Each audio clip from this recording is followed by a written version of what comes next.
So thank you all for coming out. This is a very, very happy occasion to welcome my good friend Daniel Sargent here to SAIS. We are, of course, very much in a moment where America's role in the world is uncertain, contested, puzzling. I see some of the students from the class that Professor Brands and I teach, and you know this is a theme that comes up again and again, and I can't imagine anyone who is better placed to put America's policies and America's position in the world in historical context. Daniel is visiting us from UC Berkeley, where he is a professor in the history department, one of the best history departments in the country. I've known Daniel for quite some time.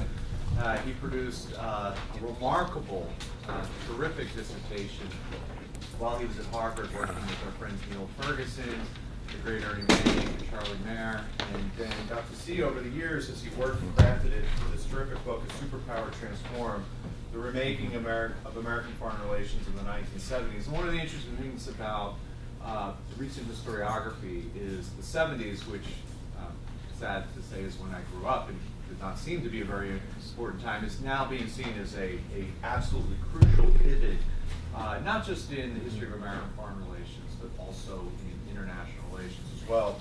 I was also very fortunate to be invited to this wonderful project that, even though Daniel's the fourth name on here, I know for a fact that he did all the work. These other three pretty much were loafers. The Shock of the Global, which we were talking about earlier, was one of the best conferences I ever attended. The thing I remember most about it was that it was the weekend after Lehman Brothers had collapsed, and Daniel was able to get Larry Summers to come by and comment on one of the papers. Not every day do you have Larry Summers come by. And I remember him saying, "Oh, you don't really need to worry about this. This will be no big deal." So, thereby increasing my skepticism for anything economists had to say. So that's why we need a Geithner. Right. Or a historian. Better still. So anyway, absolutely thrilled to have Daniel here with us to talk about his new project, Pax Americana, Sketches for an Undiplomatic History. Great. Welcome, Daniel. Thank you, Frank. Look, it's a great pleasure to be here. SAIS is a superlative institution. It's wonderful to have the opportunity to visit with my friends Frank and Mary at the Kissinger Center. Their work, they're both, I guess, a little bit ahead of me in their careers, and their work has sort of set the standards, that I aspire to live up to. So it really is a great privilege to be able to, present before you today. Thank you both for having me. So I'm going to begin with a declaration that might once have been provocative, but may today be received rather as a statement of simple fact. The American world order is collapsing. The symptoms of crisis are unavoidable. Let us start with the most obvious. Last November, the American people elected Donald Trump. Trump is a long-standing critic of international commitments. As long ago as 1987, he published in the New York Times an advertisement disparaging America's military alliances as a waste of money. As president, Trump has appointed seasoned professionals who remain committed to U.S. global leadership. He has also relied upon ethnocentric nationalists who reject international commitments and embrace the mantra of America first. The balance of influence is hard to discern, but the nationalists have not been routed. Released in December of last year, Trump's national security strategy does not identify the sustenance of a rules-based international order as a strategic priority. Instead, the document repudiates familiar tenets of 20th century U.S. foreign policy.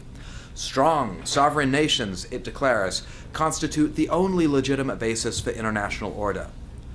Long-standing proponents of American international leadership today emphasize the perils of the moment.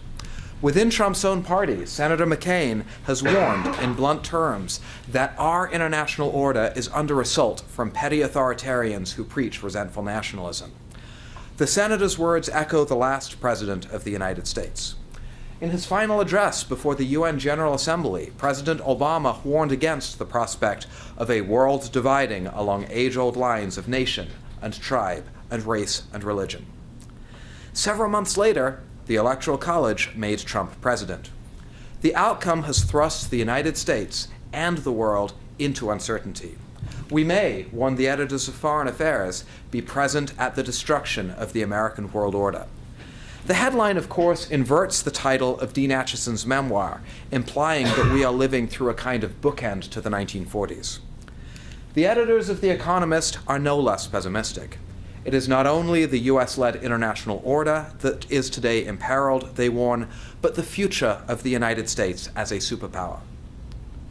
For my part, I would like to pose a simple question, a historian's question. How did we get here? Before proceeding further, I will define my terms. I will use the phrase Pax Americana as a substitute for what McCain, Obama, and other defenders call the liberal world order, the rules-based international order, or the American world order. The Pax Americana, as I conceive it, is a hierarchical configuration of international relations in which the United States exercises singular responsibilities for order. Let me unpack this definition. The first key word is hierarchical. The Pax Americana is built around relationships of structured authority in which the United States exercises responsibilities over and for foreign nations. The provision of military security ranks among the most significant sources of American authority. Such hierarchical relationships are often consensual, but the United States also presumes the right to discipline hostile regimes, as leaders in Tehran and Pyongyang could easily attest. Second key word here is singular. The uniqueness of America's global role is a defining trait of the Pax Americana. Subordinate allies, such as Australia and Great Britain, may work on its behalf, but the Pax Americana is organized around a single power center. A less centralized order might, in theory, remain hierarchical, but a solar system with several suns would not be the Pax Americana. Still, it does not follow that the Pax Americana has to function at the planetary scale. During the Cold War, it coexisted with a Soviet-led system of international order. The two blocs resembled each other in some respects, but they constituted separate and hostile systems of international order. Since the Cold War's end, the Pax Americana has functioned at something more like a planetary scale. The United States today polices global commons from cyberspace to the world's oceans. The spatial imagination of the Pax Americana can be glimpsed in the Defense Department's division of the world into arenas of proconsular responsibility or unified combatant commands. And yet, the Pax Americana remains difficult to depict on a map. Unlike the British Empire or even the fleeting colonial empire the United States acquired in 1898, the Pax Americana is a diffuse geographical construction, not a zone of coherent territorial control. The invisibility of the Pax Americana enables American leaders to deny its existence. No president has claimed a Pax Americana. To the extent that any has used the term, it has only been to deny that one exists. What kind of peace do we seek? Asked John F. Kennedy in 1963, not a Pax Americana imposed on the world by American weapons of war. Richard Nixon in 1970 was equally emphatic. What we seek is not a Pax Americana. And George H.W. Bush in 1991 reassured listeners at the end of the Cold War, the United States has no intention of striving for a Pax Americana. Rather than dismiss such protests as self-serving imperial denial, we should recall that the United States does, in important respects, function much like any other nation-state in the international system. Washington sends just one representative to the UN General Assembly. The United States conducts its formal diplomatic relations on the basis of equality among sovereign states. The paradox of the Pax Americana is that the United States functions in international politics both as a nation-state much like any other and as a source of hierarchical order at the scale of the system. A conceptual distinction may help to elucidate the point. The economist Douglas North makes a helpful distinction between what he calls social institutions and social organizations. Institutions, North declares, are the rules, frameworks, and procedures that constitute the rules of the game in social life. Organizations, in contrast, are corporate protagonists in social competition. In these terms, the Golden State Warriors and the San Francisco Giants, I could add the Philadelphia Eagles, are organizations. The NBA, Major League Baseball, and yes, the NFL are the institutional structures in which they compete. North's distinction illuminates the paradox that both defines and obscures the role of the United States in world politics. The United States is a participant in the competition among states for resources and influence. Yet the United States also performs functions that imbue the international system with order. The United States is an interested player, but it also aspires to set the rules of the game. The United States is an organization, but American power also constitutes an institutional framework for international order. This framework is the Pax Americana. Having defined the object of my analysis, I will turn to my subtitle. What do I mean when I propose an undiplomatic history? The implications are both normative and methodological, but I will set the normative dimension aside for now. You can be assured that I will return to it in my conclusion. Let me focus instead on the methodological stakes, which set me apart somewhat from the familiar habits of diplomatic historians. Comprehending the Pax Americana, I argue, requires prioritizing structure over agency, endowments over exigencies, and circumstantial constraints over decision-making choice. The American order, I believe, has been less the creation of visionary diplomacy than it has been a consequence of the basic distribution of resources or power capacities in world politics. Diplomats cannot be absent from the Pax Americana's history, of course, for they have been vital agents in its implementation. Yet they have seldom been its animating force, hence the conceit, an undiplomatic history. This point anticipates my normative conclusions. The American superpower, I believe, has been neither exceptionally virtuous nor exceptionally vicious in the conduct of its foreign policy. What the United States has been is exceptionally lucky. Fortune, in the form of outlandish endowments, are what enabled the formulation in the 20th century of a Pax Americana. A survey of the historical trajectory will illustrate the point. But let me first linger on an adjective: exceptional. From Alexis de Tocqueville to Ronald Reagan, the question of American exceptionalism has often been debated as an intrinsic phenomenon. For its advocates, American exceptionalism locates in the nation's political culture, its founding documents, and even its virtue. Formulated in such terms, the concept performs more useful ideological than analytical work. Reformulated in situational or developmental terms, the concept of exceptionalism serves a more useful role. Comprehending the role of the United States in the 20th century world requires taking stock of the many respects in which the United States has been unlike other countries. Specifically, the combination of geopolitical scale and early industrial development the United States had achieved by the 20th century's turn made it the century's exceptional power. The arc of exceptional development begins with the first European encounter with the Americas. That singular moment in world history opened the prospect, as European colonists soon grasped, that a new empire would rise in the Americas and become a dominant world power. Historians should nonetheless beware of viewing the Continental Republic as an inevitable destiny. The consecration of a federal union resulted from sustained struggle waged by actors who grasped the stakes of their confrontations. Federation, Alexander Hamilton argued, would ensure that Americans did not emulate early modern Europe, where interstate conflict had nurtured the rise of coercive governments. Federation, advocates like Hamilton argued, would preserve American liberties and, somewhat paradoxically, permit the creation of a government strong enough to dictate what Hamilton called the terms of the connection between the old and the new world. The Constitution created a framework for governance, but realizing the Continental Republic required a century of warfare. Two interstate conflicts, the War of 1812 and the Mexican-American War, eliminated obstacles standing between the United States and the Pacific Ocean. In a longer and more diffuse struggle, U.S. forces waged a century of warfare against indigenous polities in order to secure North America for white colonization. Territorial expansion widened internal divisions over slavery, but the Civil War secured the basic geopolitical unity of North America. Here a contrast with 19th century Great Britain may be suggestive. After 1815, Great Britain pursued a counter-hegemonic strategy in Europe. No single power, Britain insisted, should be permitted to dominate the European continent.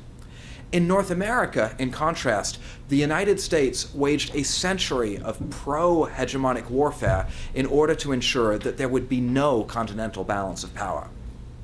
What resulted was a great power quite unlike its peers. Great Britain, France, Germany, and Japan conquered overseas territories during the 19th century, but their national territories remained compact. Canada, Brazil, China, and Russia were larger than the contiguous United States at the 20th century's turn, but America enjoyed crucial advantages over these mega-states. Its temperate plains were more conducive to agrarian and industrial development than were arid steppe, frozen tundra, and tropical jungle. Seizing the opportunities that scale and ecology conferred, Americans built the world's preeminent industrial economy. Crude data on economic production indicate the rise of American capacities. The United States during the 1870s surpassed Great Britain to become the world's largest economy. By the 19th century's end, the US economy was larger than the British and French economies combined. The United States, Brooks Adams declared in 1902, is now the heart of civilization and the focus of energy. Yet, productive preeminence did not make the United States predominant in world politics, far less hegemonic. International order remained for now Great Britain's responsibility. While Britain performed hegemonic functions in world politics, the United States in the 19th century functioned as an exemplary developmental state. The US was a net recipient of transnational capital in the 19th century and a free rider on the maritime security that British taxpayers financed. American prosperity was made in the world, but the nation's relationship to globalization would remain dependent for so long as the United States lacked the institutional capacities necessary to play a managerial role in world affairs. Only with the coming of the Progressive Era did a series of domestic reforms prefigure a historic transformation in the relationship of the American state to globalization. Slowly, but inexorably, the federal government acquired the institutional capacities necessary to mobilize domestic resources for the purposes of international power projection. The creation in 1913 of the Federal Reserve System was a vital step. Without a central bank, the United States would have been unable to build a system of international monetary relations around the dollar. Passed in 1913, the 16th Amendment to the Constitution was no less foundational. Direct taxation enabled the creation of expanded federal capacities, including the professionalized military that Ella Heroot favored. Direct taxation also permitted tariff liberalization. The departure from a century of protectionist tariffs expanded foreign access to the U.S. domestic market. This shift facilitated the transition of the United States from developmental state to prospective global hegemon. The Reciprocal Trade Agreements Act of 1934 confirmed the shift. Making the executive branch responsible for the negotiation of trade deals, the law foreshadowed the key roles that both trade concessions and presidential power would play in the post-1945 Pax Americana. Progressive reforms laid the foundations, but the Second World War was the Pax Americana's crucible. The war produced both a domestic political basis and a strategic rationale for American globalism. Crucially, the moment of genesis located in the precise historical moment when U.S. material capacities were at their all-time relative apex. This chart compares U.S. GDP with the world's next 8 largest economies. As it shows, the U.S. in 1945 produced almost as much economic output as did the next 8 combined. Explaining this predominance is not difficult. U.S. industrial capacities were the greatest before the war even began. War mobilization resolved the dilemmas of underutilization that had plagued the U.S. economy in the 1930s, while the war also devastated the industrial centers of Europe and East Asia. What all of this meant, though, was that the margins of economic primacy the United States enjoyed in the 1940s were destined to be transient. And yet, Americans could delude themselves in the 1940s into thinking that unrivaled prosperity was a birthright. Henry Luce anticipated this point in his American Century essay.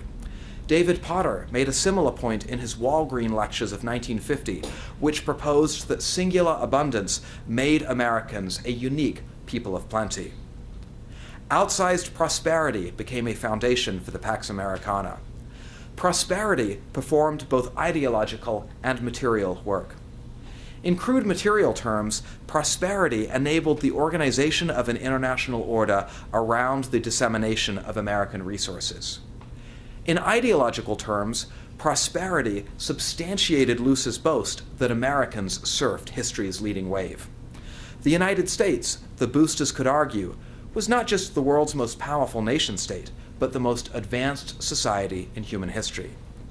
From here, it was a short hop to the conclusion that destiny, if not providence, had anointed Americans to spread the gospel of their modernity and to refashion world politics in their own self-image.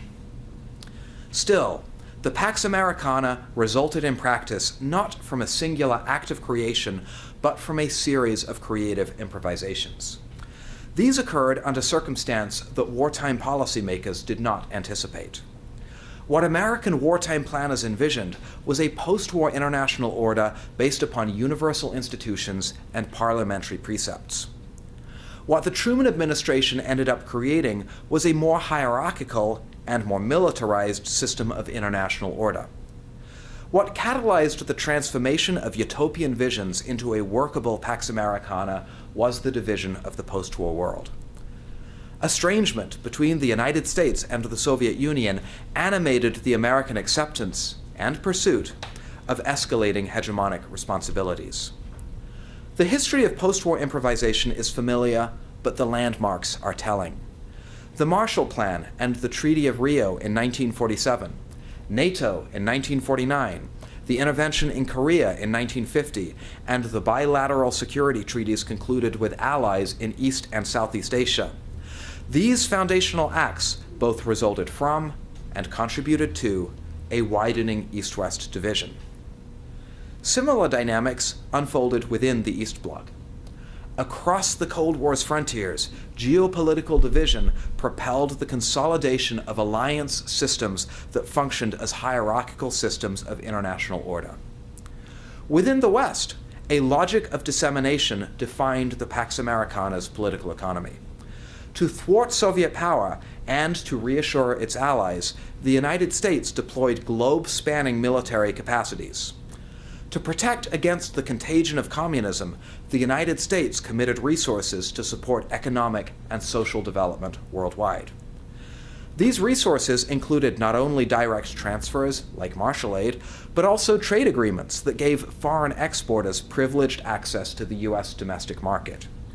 An international monetary order that precluded dollar devaluation while permitting foreign currencies to pursue trade advantages via currency devaluation only compounded the generous terms of post-war trade. Put simply, the United States functioned in the Pax Americana's first decades as a great disseminator to its friends and allies. Broad margins of mid-century prosperity enabled Washington to pump resources outwards in order to sustain, nurture, and defend the Pax Americana as a hierarchical alliance system under U.S. hegemonic leadership.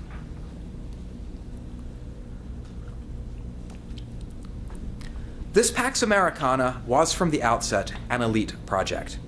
American elites convinced themselves of its necessity, and they collaborated with foreign elites to nurture the client relationships that sustained it. From the Bilderberg Club to the Harvard International Seminar, conclaves of transnational elites became a source of cohesion for the Pax Americana. Ordinary Americans were bit players, but they did not revolt against the Pax Americana. Opinion polls indicated strong support for foreign entanglements, at least until the escalation of the Vietnam War in the 1960s. Crucially, soaring military expenditures did not imperil middle-class prosperity. Millions of Americans found work in defense industries. Nor did the trade concessions that held the Pax Americana together exert a significant drag on domestic prosperity. With its vast domestic market, the United States remained in the early post-war years one of the least export-oriented economies on Earth. Exports in 1960 accounted for about 5% of US GDP, about half their value to Japan's economy and 1/4 their value to Britain's economy. Taking a broad view, which this chart presents, we can see that the Pax Americana's advent coincided with a historical phase when American prosperity was not only exceptional, but also relatively autonomous from the broader global economy. What bountiful domestic prosperity sustained was a kind of imperial political economy unlike almost any other in history. From Sargent to Churchill, after all, imperial systems have followed an extractive logic whereby resources extracted from subordinate peripheries have supported imperial systems and, in many cases, profligate consumption among metropolitan imperial elites. The Pax Americana was different, at least in its first phase. The United States deployed resources outwards in order to sustain a global anti-communist alliance. Only one other hegemonic power in world history has been similarly munificent, and that, ironically, was the Soviet Union. Animated by fluid combinations of ideological fervor and geopolitical fear, and functioning in an era when the ascendancy of anti-colonial nationalism precluded outright colonial plunder, the Soviet Union and the United States both created hegemonic welfare systems, not empires of extraction. The Pax Americana functioned as a distributive system until the late 1960s, when the American world order entered its first systemic crisis. I will emphasize the economic dimensions of the crisis here, although the military and political aspects were also highly significant. Data on the balance of payments, which I present here in a schematic form, provides some clues to the larger picture. Until the late 1960s, the United States relied upon its exports to offset both government expenditures overseas and outbound flows of foreign investment. The international payments did not quite balance, however, and a series of deficits resulted in a steady hemorrhaging of U.S. gold reserves. Ordinary Americans did not concern themselves with international monetary economics, but high officials fretted that payments deficits imperiled the structure of economic order that had emerged from the Second World War, the so-called Bretton Woods system.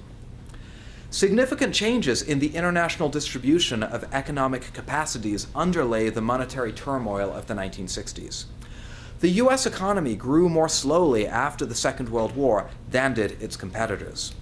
The result was a shrinking U.S. share of the global economic pie. The shrinkage destabilized an international settlement organized around the paramount capacities of the United States. 1971 was the pivotal year. That year, the United States ran its first trade deficit since 1893, and a severe balance of payments crisis prompted the Nixon administration to abandon the gold standard. By unhappy coincidence, domestic oil production began simultaneously to decline. The loss of the nation's position as the world's dominant oil producer symbolized the passing of America's singular abundance. As U.S. armed forces waged relentless but futile counterinsurgency warfare in Vietnam, the material foundations of the Pax Americana were subsiding. Globalization for the United States was part of the problem. The rise of offshore financial markets facilitated the currency speculation that prompted the abandonment of the gold standard in 1971.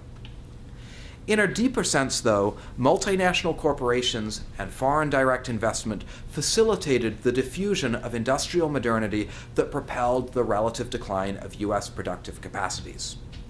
By the late 1970s, foreign-made automobiles were becoming a common sight on American roads, and American workers were beginning to fear losing their jobs to low-wage industrial competitors overseas.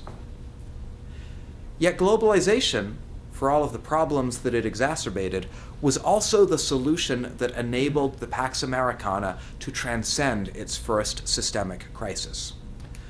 From the late 1970s, as the balance of payments data again indicate, the United States began to mobilize the savings of foreigners to resolve two deficits: the international balance of payments deficit and the deficit in the federal budget that opened under the Reagan administration.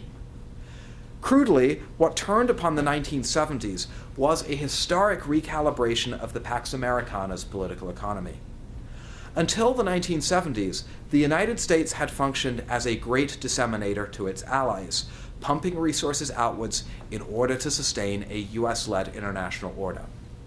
From the 1980s, the United States became the world's great consumer, the global economy's deepest sinkhole for foreign investment, and the world's leading importer of traded goods. Whereas the United States had, in the 1950s, mobilized resource outflows to support the Pax Americana, the United States from the 1970s became dependent upon resource inflows to sustain its predominant position and institutional responsibilities in world politics. The form of a US-centered international order endured, but the material dynamics that underlay the Pax Americana have been reversed. Meanwhile, the United States assumed new institutional responsibilities for sustaining and policing a globalizing international economy. Oil encapsulates the larger dynamics. The United States was, until the 1970s, the world's dominant oil producer. Yet as domestic oil consumption soared and domestic oil production flagged, the United States in the 1970s became dependent on imports of foreign oil. The predicament exposed the United States to supply shocks, but instead of bringing domestic consumption under control, as President Carter urged, Americans undertook to ensure the free flow of oil from the Persian Gulf to the world economy. To this end, the Reagan administration in 1983 created United States Central Command, a kind of military proconsulate for the Middle East. The provision of regional security by the United States has benefited industrial economies worldwide. Persian Gulf oil today constitutes the lifeblood of industrial prosperity from Shanghai to Stuttgart, but the costs of maintaining regional security have not been evenly shared. China, which became in 2015 the world's largest importer of oil, has in a sense become a free rider on a system of international order that the United States upholds, much as the rising United States in the 19th century rode freely upon public goods that the Pax Britannica provided. Still, the assumption of U.S. security responsibilities in the Persian Gulf illustrates the symbiotic relationship between the Pax Americana and late 20th century globalization. Flows of transnational resources, including oil, today sustain the Pax Americana. In return, the United States upholds and defends a system of economic globalization that nurtures American power. The circle may appear virtuous, but the circle is closing. The symbiotic relationship between American power and globalization that emerged in the late 20th century is becoming unsustainable. To recapitulate my opening question, how did we get here?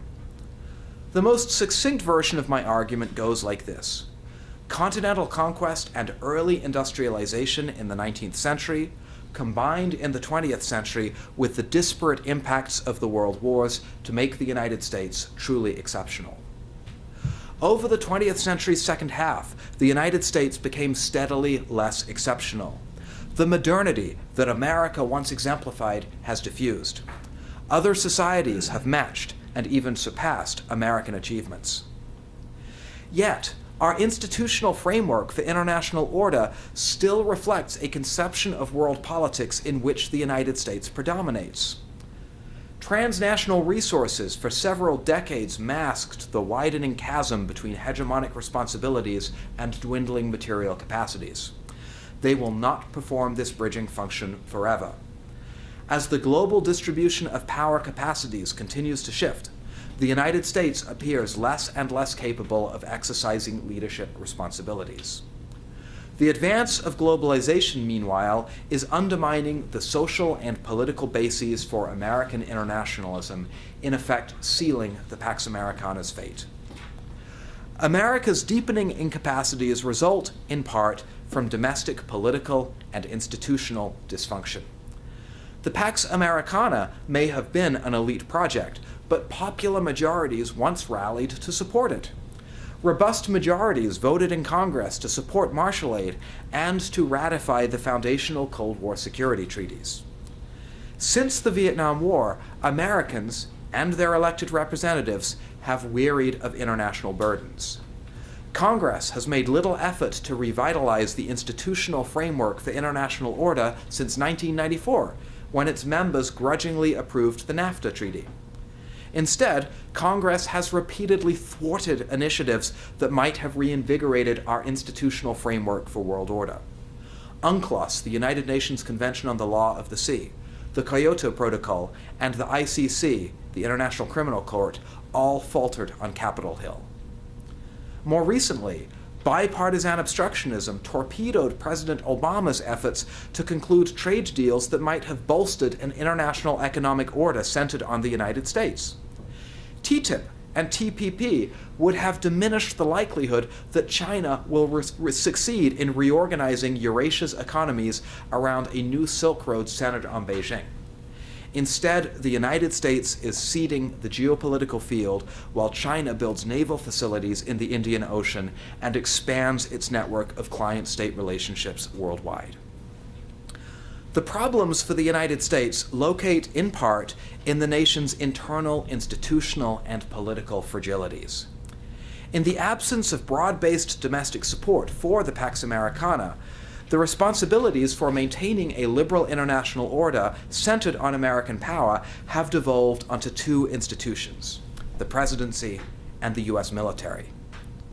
The nation's armed forces, at least, have handled their increasingly insurmountable responsibilities with honor and professionalism. The record of the presidency is rather less consistent. President Obama worked to sustain a liberal world order, even as he worked to recalibrate the burdens of international responsibility falling upon the United States. Yet his predecessor waged a war of choice that only confirmed the capacity of decision-makers to exacerbate adverse structural trends. And today, of course, the responsibilities of the presidency locate in the hands of Donald J. Trump. A longtime skeptic of responsibility, Trump positioned himself in 2016 as the tribune of the Pax Americana's left behinds. Defying post-war taboos, he questioned commitments as fundamental as NATO. Should prosperous allies not bear the costs for their own security? Trump asked. Why should Americans build nations overseas when their own infrastructure resembled a third world country? Why defend a liberal trading order and not the interests of American businesses overseas? Trump's questions reverberated with voters across the Pax Americana's Rust Belt. While Trump exaggerated the costs of globalization, his simple-minded caricatures resonated with citizens who perceive only the Pax Americana's benefits and who do not grasp its advantages. Such citizens can be forgiven their myopia. What difference does it make, after all, to an unemployed steel worker or to the mother of an opioid addict that the U.S. Treasury is able to borrow in its own currency and at relatively low interest rates? Ordinary Americans may lack sophisticated understanding of geopolitics and economics, but they grasp that the United States is no longer so preeminent as it once was. Back in the 1940s, after all, the United States topped most international indices of social well-being, from life expectancy to infant mortality. There's no way like the American way, bragged the famous billboard by the National Association for Manufacturers. Today, the United States is hurtling towards the middle of the global league tables, and yet Americans continue to bear disproportionate burdens for the welfare of the world. American carnage for many of our fellow citizens is more tangible than American exceptionalism. Donald Trump's achievement, such as it is, has been to unravel the Pax Americana's contradictions and to forge a political movement from the results. If we treat Trump as a freak of history, an unwelcome and fluke event, we misunderstand and underestimate him. Our mad king, for all of his narcissism and all of his idiosyncrasies, grasps a reality that escaped many of us. An international order centered on the singular capacities of the United States of America is today unsustainable. Improbable as it may sound, Trump may be the world historical figure of our times.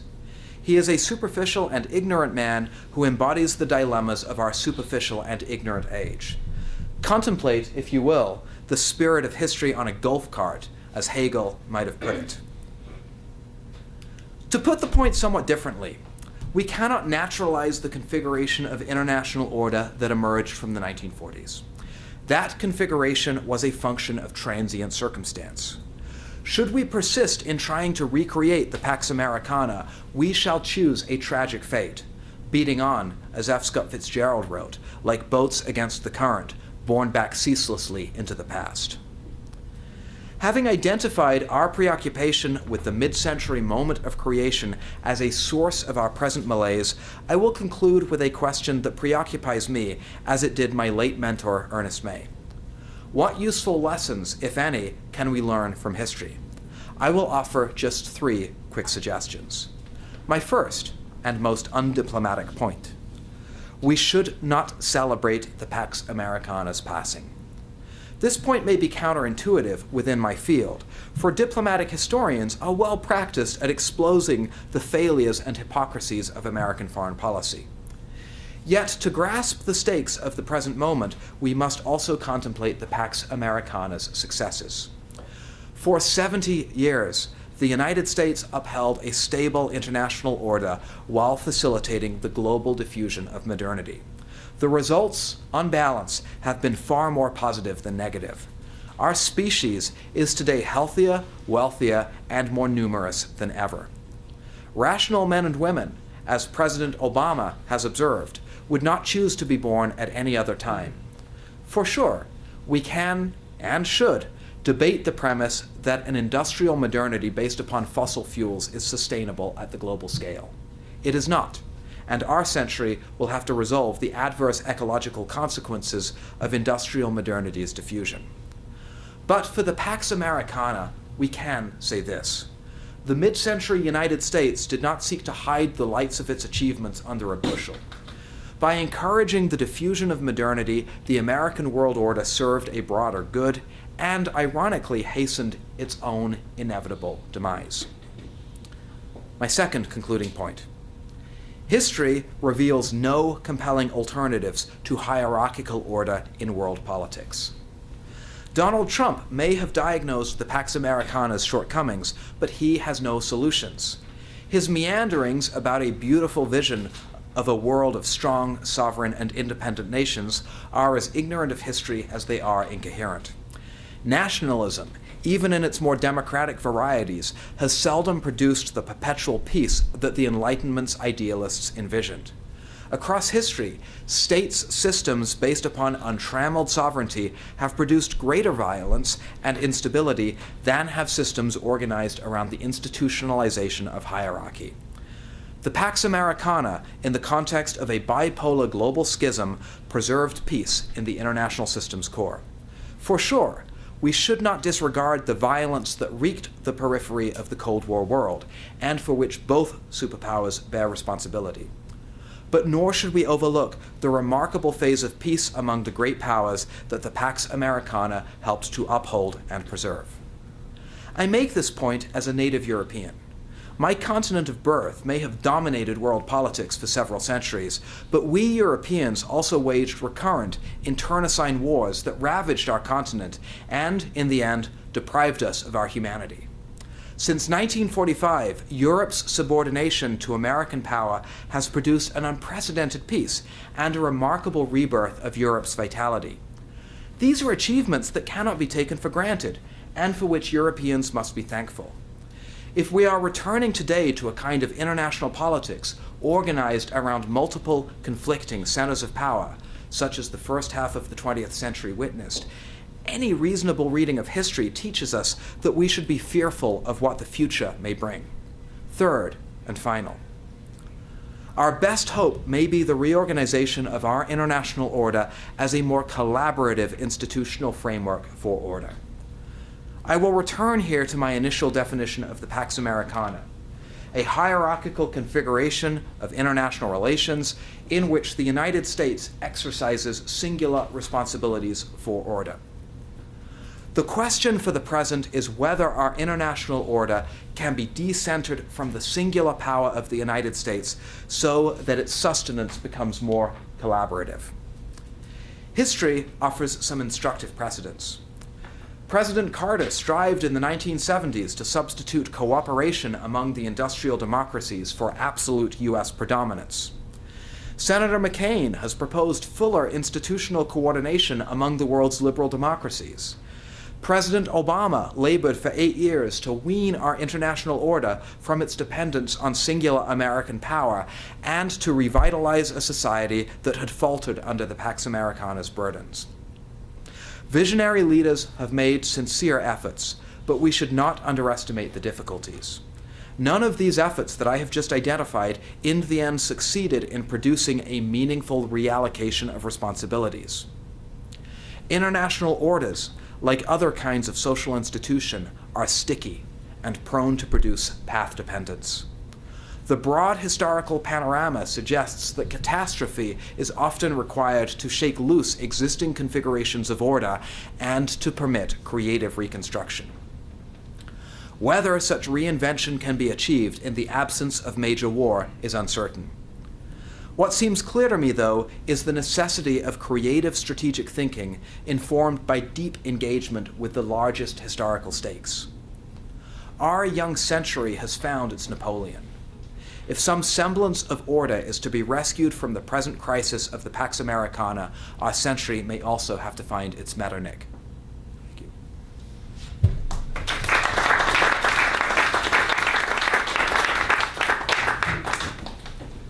Thank you, Daniel. Excellent. Very, very provocative. I will use my privilege of proposing to ask you some questions. If you don't mind. The first. Very quickly, Frank, before you ask questions, plural, could I borrow a pen? Sure, of course. Thank you. So, I love and appreciate your effort to historicize Trump. In fact, one of the things I was telling Mary earlier was that I've stopped reading newspapers, and the latest book I've been reading is Richard White's Oxford History of Reconstruction. And how at some point this year, one of the many things he wrote, had this article, Are We in the 1930s or the 1970s? Yes. And I'm actually convinced we're in the 1870s. Mm-hmm. If you were to go, first of all, we've had a worse president than Trump. It was Andrew Johnson. It's not even close. Mm-hmm. Secondly, if you were to look around at the carnage of the United States in 1873, where you had failure of Reconstruction in the South, you had a depression, you had a savage policy against Native Americans in the West, Mm-hmm. You had a coarseness and corruption in politics that is simply unimaginable, I think, today.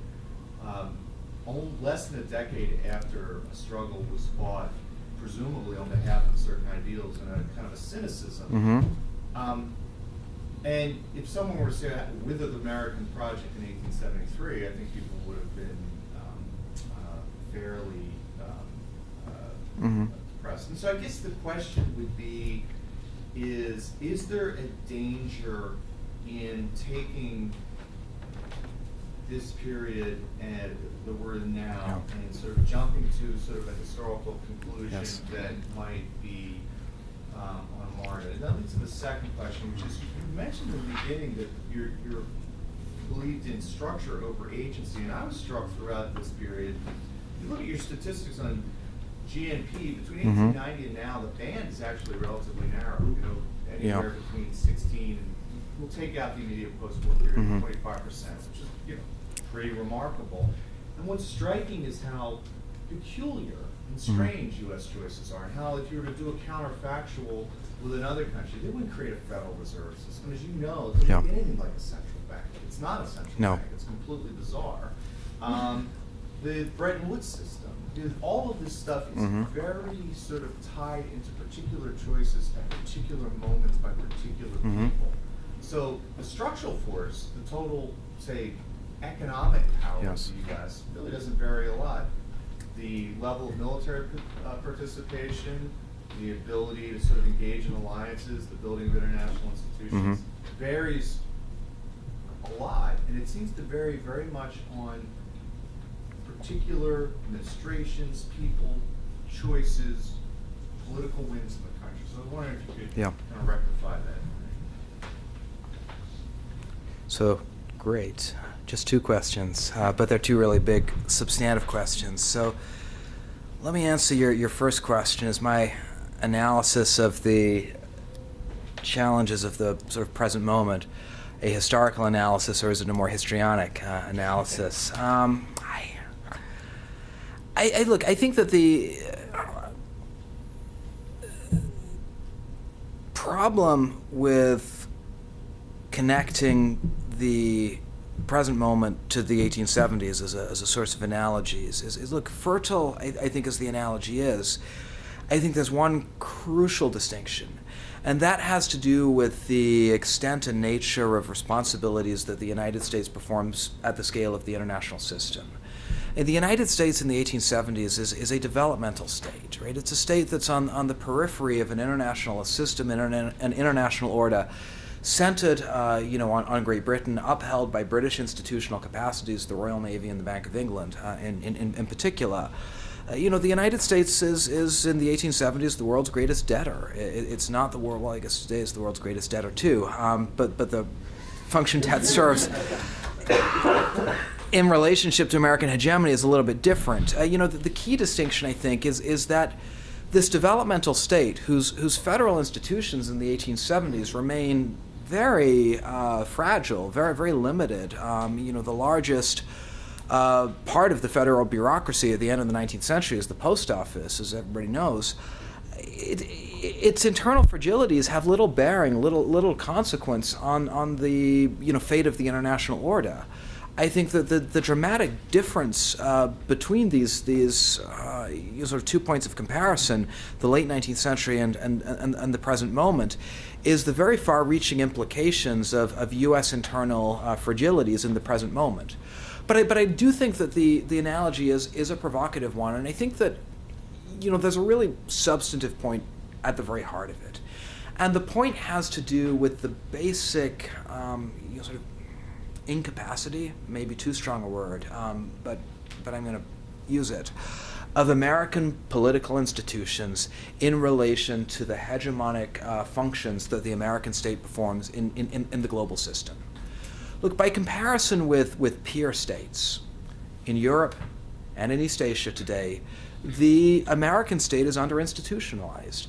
Our federal government, has not produced the kind of robust, political core that is capable of mobilizing, national resources for the purposes of international power projection with the comparable, efficacy to more, centralized systems of public administration. And I think what we, are witnessing in the present moment is sort of the revelation of certain institutional fragilities or weaknesses that have become apparent as the vast margins of material advantage upon which the sort of Pax Americana depended in its early phase have receded.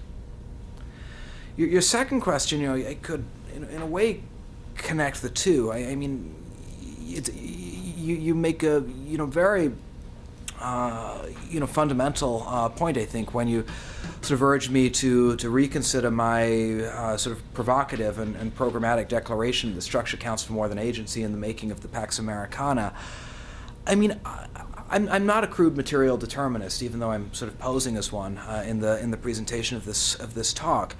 I think that choice, decision, human agency exercise a vital role, sort of mediating between structural realities and historical outcomes. So I don't, mean to suggest in some sort of crude, materialist sense that structure, the distribution of power in the international system is everything. Clearly, choice is immensely important.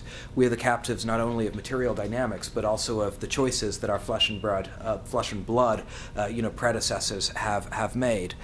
Still, I think it matters a great deal that the mid-century moment is so anomalous in terms of the basic distribution of material capacities in the international system because it permits American elites to make choices that they would not otherwise have made.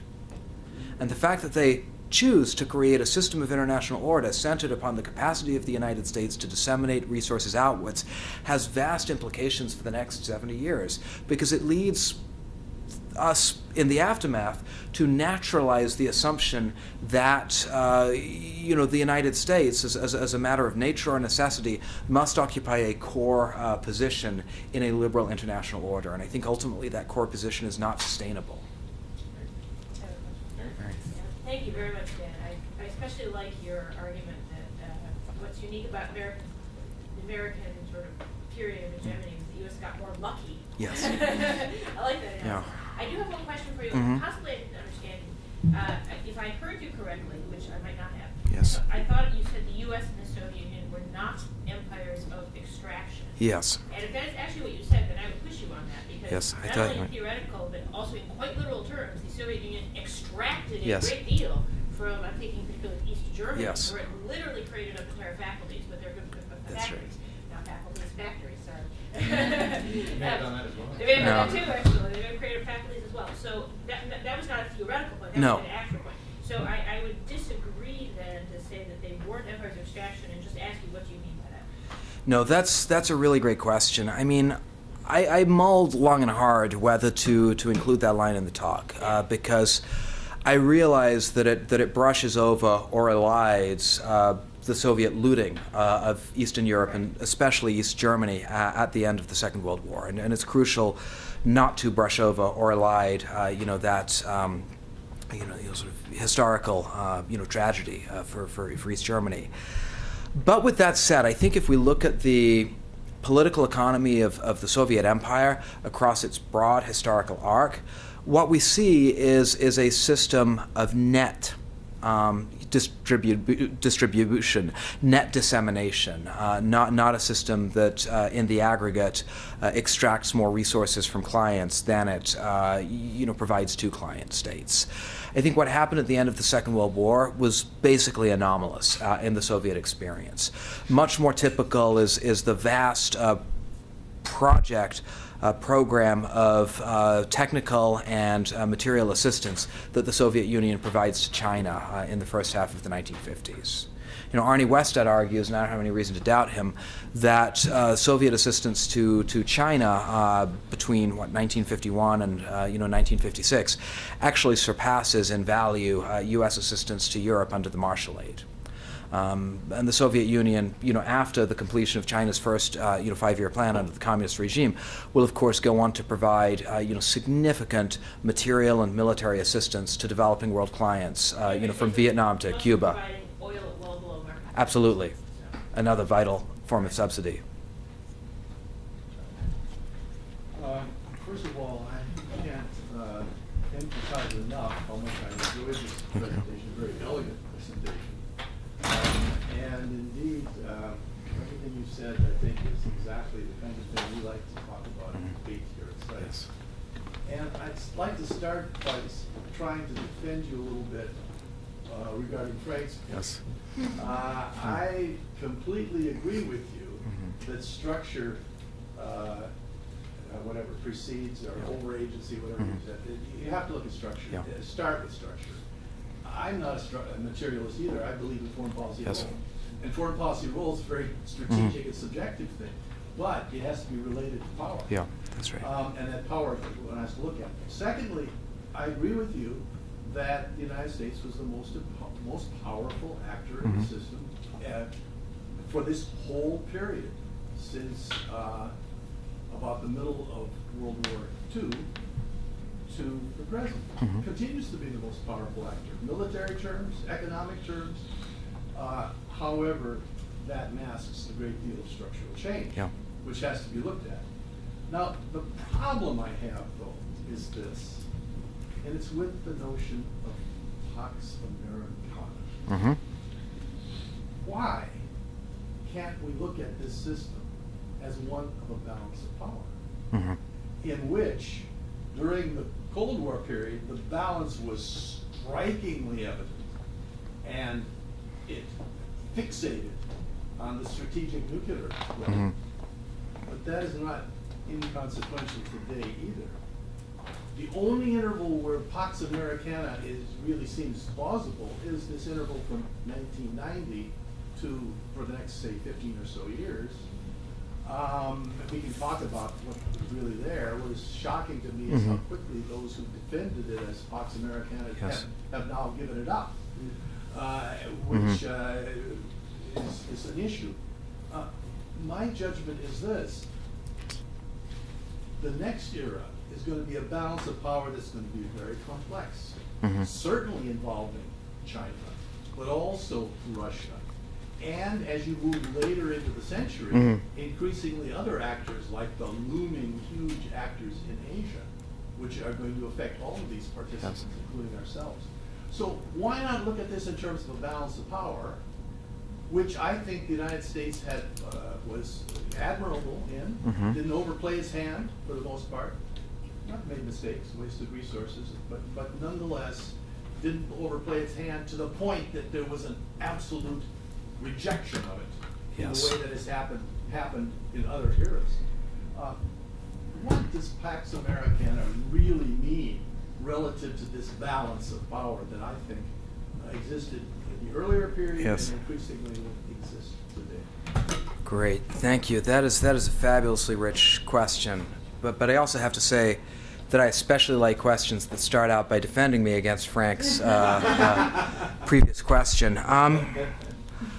Look, I agree with you know, sort of the premises of your question. I think that it's you know, vital to account for the larger, you know, sort of global balance of power within which this thing that I'm calling, you know, Pax Americana locates. And I'm going to give you this may be a lengthy explanation, but it's a great question and it deserves unpacking. So what I want to stress is this. What I am writing is fundamentally a contemporary history. As you know, the great proponent of contemporary history, the medievalist Geoffrey Barraclough described it. Contemporary history is the history that aspires to explain how we got where we are today. So I'm really concerned with how we got where we are today. So what I want to explain is the crisis, as I characterize it, of the system of international order centered on the United States. The key question that I think I have to answer with a little bit more clarity than I did in the talk is the question of how the system of order that the United States superintended within its sphere of a divided world related to the dynamic you know, geopolitical competition with the Soviet Union that we characterize as the Cold War. I think if I were to, you know, answer the point in simple schematic terms, I would describe the Cold War international system as functioning, you know, along, you know, very crudely, as a world divided into three parts. And those three parts are, of course, the West, the East, and the South. Within both the West and the East, superpowers constructed hierarchical systems of international order in which sort of military alliance and the dissemination of goods became vital sources of intra-alliance cohesion.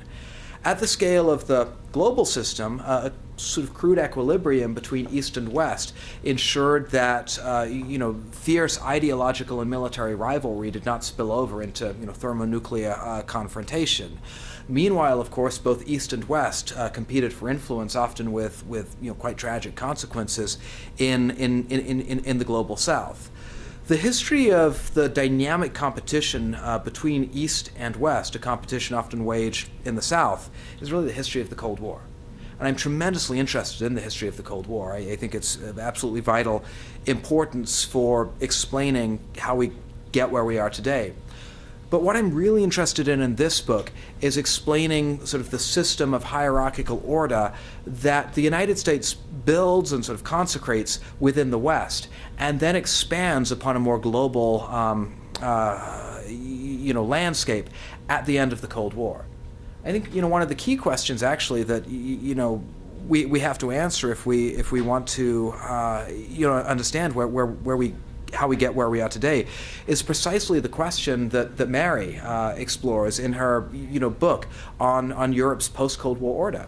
Why was it in Europe and at the scale of the larger global system that the end of the Cold War, the resolution of the East-West competition, was not seized upon as an opportunity for more creative strategic reimagination, for more creative reconceptualization of world politics? It's a powerful illustration of the capacity of path dependence to produce sort of prefabricated historical outcomes. But that, I think, may be, the single, greatest lost opportunity if we are to explain, the series of, mishaps and strategically myopic choices that led us to the point where we are today. But just quickly to follow up, isn't it the case that as you look to the future, this interim, this small period of about 15 years, is not going to be replicated, and in fact, we're going to have a balance of power that's even more complex and broader based Yes. than existed earlier. No, I think that's absolutely right.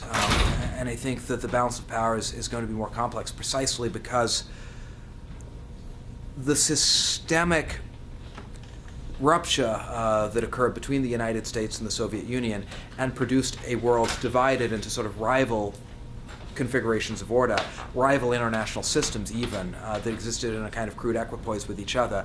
That sort of doctrinal and systemic schism, I think, is unlikely to be replicated. Thank you so much for your talk. Quick question. I always like pushing back against structural arguments. Yes. I write about agency myself all the time, and ideas and so on. Mm-hmm. And if you look at Lehman Brothers, Frank Yeah. mentioned, right? And from a kind of Kindlebergian Mhm. global public goods point of view, I mean, the U.S. at that moment had agency, right? I mean, but they did provide all these public goods, right? The Federal Yes. Reserve allowed $600 billion Yeah. to other central banks in the world. They kept their economy open as Mhm. consumer of last resort. The G20s were, especially U.S.-led. Gordon Brown claimed credit Yes. for it, but it was a U.S. thing. So I just wonder sometimes, right? If someone like Donald Trump had been president at the time, would the U.S. have made fundamentally different decisions? And Yes. I'm speaking against my own questions here because Yeah. I'm not sure that he would. And so that's where I wonder, right, whether this current administration is all bark. Mhm. Because I'm still waiting for the unraveling of the liberal global order, right? Yeah. If there are this year giant tariff walls that are being built up and they shut down the immigration system, but I think I guess I haven't seen this so far. So I wonder, insofar as Trump is indeed unique, are there not more elements of continuity that you see Yes. rather than there's radical change? And I think, for example, Yes. even in trade, right? Trade is the best example. I mean, multilateral trading system Yeah. was already abandoned under Clinton, really. Yeah. I mean, No, I agree. They started building all these bilateral relationships. So this is something, I mean, Trump wants better. So I have a lot of questions, and we'll No. talk more over dinner. But how No, much it's- change is there versus continuity? It's a terrific question, or even set of questions, and I'm glad we're going to have the chance to talk more over dinner. I think the premise of my argument is actually that Trump does, in a sense, represent a certain continuity. I think the specter of Trump is shocking and unsettling. It's astonishing that a figure so openly contemptuous of systemic commitments could have been elected to the presidency. It sort of cuts powerfully against the grain of post-war U.S. foreign policy conventions. But I sort of share your intuition that the U.S. response to the financial crisis would not have probably been so fundamentally different had Donald Trump been in the White House at that point. But I think in a way that's exactly well, let me formulate that a little bit differently. But I think that you could interpret, and I am inclined to interpret, the U.S. response to the financial crisis as a manifestation of the underlying fragilities of the Pax Americana. I think the United States, in collaboration with the other G20 countries, does, in the context of early 2009, implement a fairly effective counter-cyclical stimulus. Now, it's unfortunate that over the next 18 months, that stimulus is predominantly monetary rather than fiscal, because that leads to an unbalanced recovery, which we could talk about more over dinner. The point that I want to stress is that crisis response is not commensurate to or synonymous with, long-term responsible governance. For all of the effectiveness of the immediate crisis response in 2008, 2009, the United States and its major allies and partners really have not acted to remedy the underlying problems that produced the international financial crisis in the first place. The securitization of debt remains a fundamental problem for the global economy. And we haven't even begun to talk about the problems of global ecological sustainability as industrialized modernity diffuses worldwide, and the problems of income inequality and sort of failures of inclusive growth that are corroding the legitimacy of capitalist economics across the advanced industrialized world. I mean, these are serious problems that require serious responses on the part of the international community.